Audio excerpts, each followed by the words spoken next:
ஒரு எனர்ஜைஸ் பண்ற மாதிரி உண்மையா நடந்த ஒரு கதை ஒன்னு சொல்றேன்.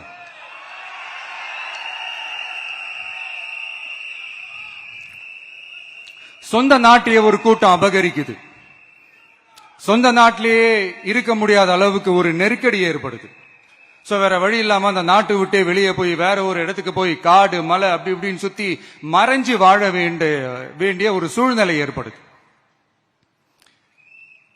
என்னடா இப்படியே ஓடிக்கிட்டு இருக்குமேன்னு சொல்லிட்டு தன்னோட நட்பு சக்திங்க கிட்ட பேசி ஒரு பெரும் படையை திரட்டிக்கிட்டு அதிரடியா ஒரு போரை நடத்தி அந்த நாட்டையே திருப்ப மீட்டு எடுத்தது யார் தெரியுமா? நம்ம கொள்கை தலைவர்களை ஒருத்தரான ராணி வேலு நாச்சியார் அவர்கள் தான். அவங்களுக்கு அந்த நட்பு சக்தியா கூட இருந்து உழைச்சது சின்ன மருது, பெரிய மருது, சையது, கார்கின்னு சொல்லிட்டு அந்த 3 பேரும் தான். ஆங்கிலேயர் படை, ஆற்காட்டு படை மாதிரி அந்த 2 பெரும் படைய அடிச்சு துவம்சம் பண்ணிட்டு அந்த நாட்டையை திருப்பி மீட்டு எடுத்தது வேலு நாச்சியார். அன்னைக்கு இருந்த ஆங்கிலேயர் படை, ஆற்காட்டு படை மாதிரி இன்னைக்கு என்னென்ன படை இருக்குதுன்னு உங்க எல்லாருக்குமே நல்லா தெரியும்.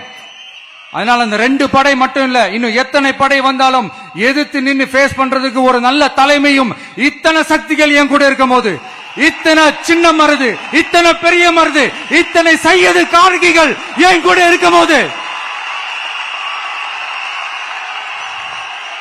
நம்ம நாட்டை நம்மளால மீட்டெடுக்க முடியாதா?